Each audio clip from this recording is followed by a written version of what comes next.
Why did God allow Satan into the Garden of Eden? The Bible is very clear that Satan was a fallen angel, that there was a great war that happened in heaven. Jesus himself in Luke 10:18 even says he saw Satan fall from heaven.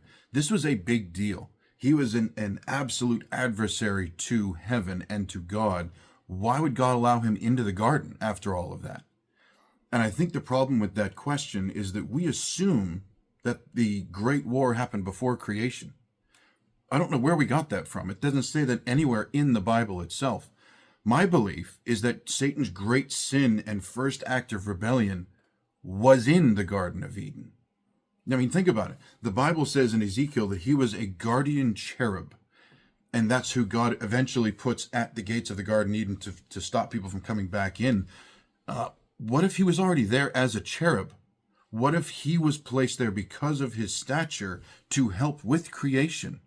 And that's when he decided to turn against God for whatever reason. Maybe it was jealousy at the love that God poured out on his new creation. And Satan goes, that was mine.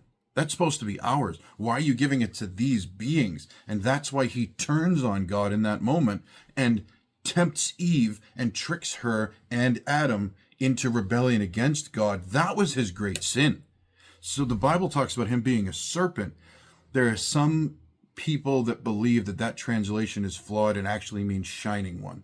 I've done a bunch of research into the words. The words are very similar. I don't know if that was the case, but it does make a lot of sense that it was referring to Satan in that instance. Was it actually a talking serpent?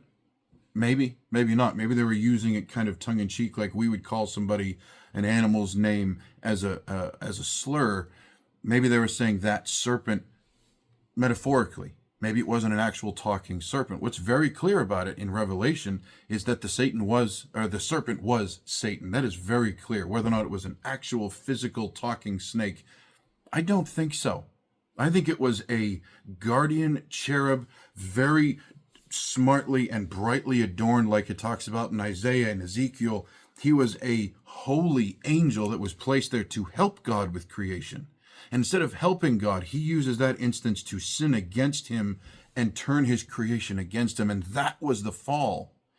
And I think the Great War happened after Adam and Eve, because you don't hear about fallen angels until Genesis 6, when it talks about them coming down and mating with the human women, creating the Nephilim, all of that craziness that we've heard about. But that's why between Genesis 3 and Genesis 6 is the Great War. Satan was holy and trusted in that garden, and he used that against God to rebel.